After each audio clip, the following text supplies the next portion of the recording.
शंका व्यक्त केली जाते, याबाबत ममता बॅनर्जी देखील शंका उपस्थित केली. नाही, असं आहे की ब्लॅक बॉक्स मिळाला की बऱ्याचशा गोष्टी स्पष्ट होतील. विमानात प्रचंड आवाज येत होता आणि त्यानंतर ते विमान खाली कोसळलं.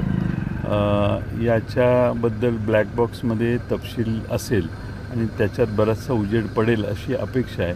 पायलटचं शेवटचं बोलणं काय आहे तेही ब्लॅक बॉक्समध्ये रेकॉर्ड होतं. त्यावरून आपल्याला कळेल की नक्की काय झालं. आता ते ब्लॅक बॉक्समध्ये आहे ते सगळं सत्य बाहेर आलं तर मग आपल्याला त्यावर निष्कर्ष करता येईल. पण असा मी यापूर्वी अपघात बघितलेला नव्हता. हे एकमेव असा अपघात आहे. एवढ्या लो लेवलला आलं, हे धावपट्टीला धडकलं आणि मग त्याचा स्फोट झाला तर समजू शकतो.